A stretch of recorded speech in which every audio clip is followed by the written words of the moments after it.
Hey Gemini,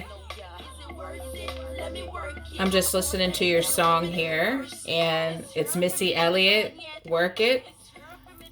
Before this song, while I was meditating on your cards for September, I got Touch My Body by Mariah Carey. So, and that song played out, and I'm like, Spirit, give me another song, okay? So, I'm getting a lot of downloads right now. So first of all, this is going to be a fire month for you. It's going to be a little intense at times because, and I'm going to show you why, but it's nothing you can't handle, by the way. And I still feel like it's going to be a very productive month. But you have being in the flow to giving birth to something, okay? So I feel like this month is going to be this balance between getting in the flow and then working. You know what I'm saying? Like you're going to be working hard, and then you're going to find that you're resting. Then you're working, then you're resting, then you're working, then you're resting. There's a balance here. And you may feel like this balance is a little difficult to at times because I feel like there's going to be a lot of people that's going to want your attention and your time. And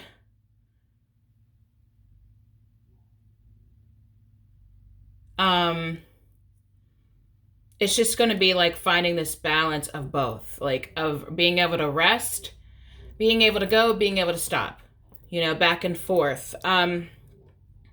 Now,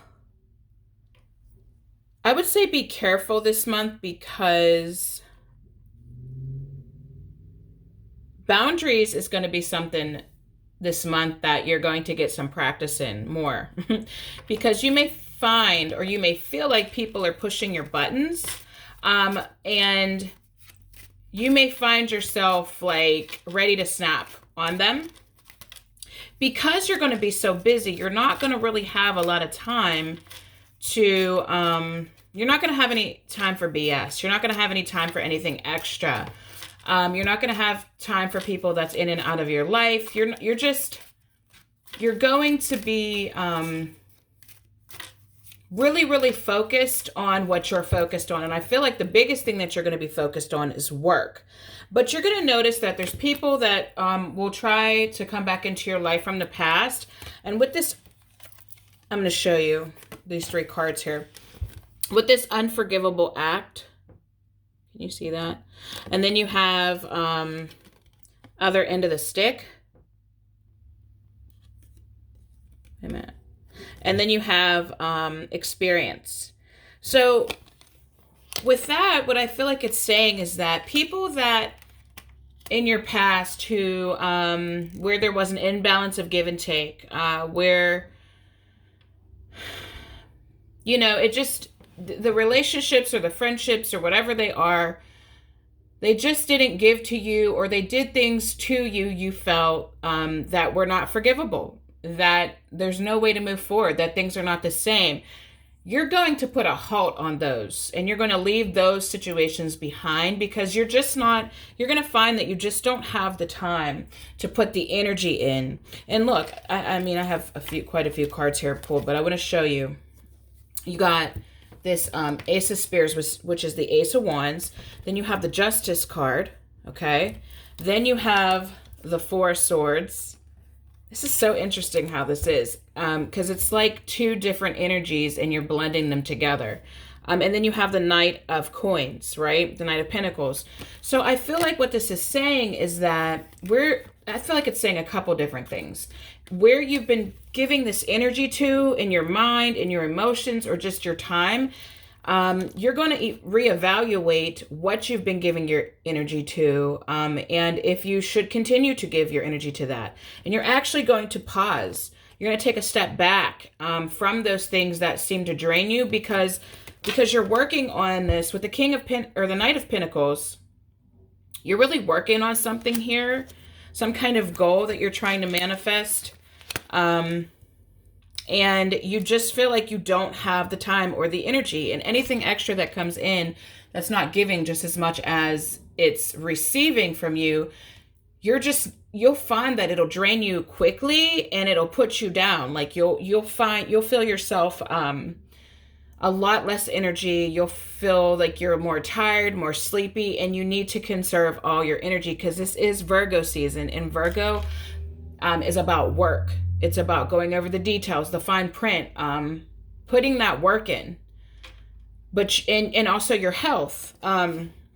So you're going to be reevaluating with that Justice card. You're really going to be reevaluating what's good for you and what's not good for you at this point. And you're just going to find that even serious relationships or connections or things that were really important to you in the past are not going to be as important to you now because you have this laser focus. You're just like a one-track mind right now. You're just trying to stay, you're trying to look directly ahead, and not get distracted.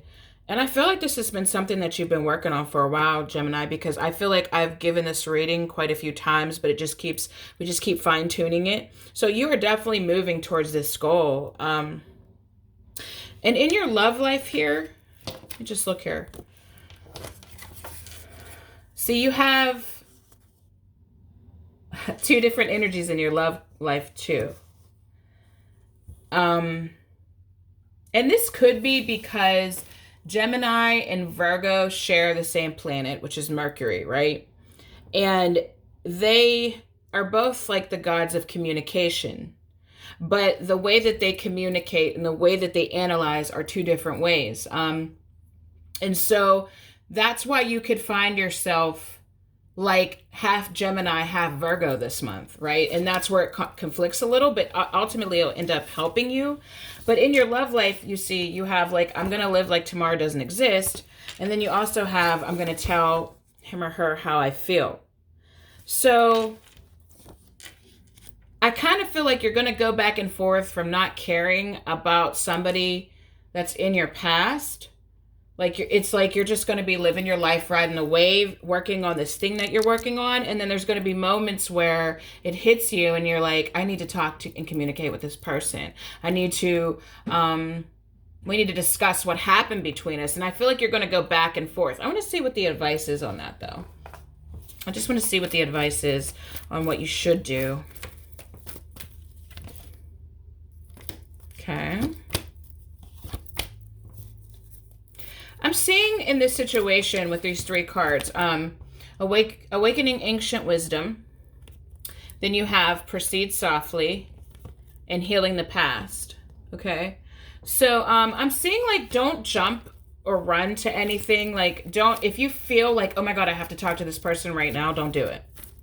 Like that's your clue, like to actually just step back. If you feel like intense, I need to communicate because, we like to communicate. We like to get down to the bottom of things, and we don't like that space and that quietness sometimes. Although, like, half the time you'll be okay with the quietness because you'll be doing your own thing, but you'll have those moments all of a sudden where things will get intense and you're going to want to talk. But I'm seeing to really step back and evaluate, why do you want to talk? What is it? Evaluate where you've been with this person and if it actually makes sense to have another conversation with them. And is it going to benefit you? Is it going to benefit them? Are you doing it for them? Or are you doing it for you? Like really ask yourself the questions here that matter so that you don't put yourself in a situation that you're drained. With this Ace of Wands, the Justice, like let's not forget the Ace of Wands, the Justice, and the Four of Swords. You don't have time to be drained right now. Like because you're working on this goal that you have here, you don't need anything that's going to set you back. So just really like evaluate why you're doing what you're doing. If you start to feel that intensity, really sit back, call a friend, talk it through, journal, whatever you have to do, unless your intuition really tells you to communicate. But in that case, it probably won't be like a sense of like, I need to do it right now, So yeah, Gem. So that's what I have for you. If you'd like to take a deeper look into this situation, my information's down below, and I'll talk to you soon.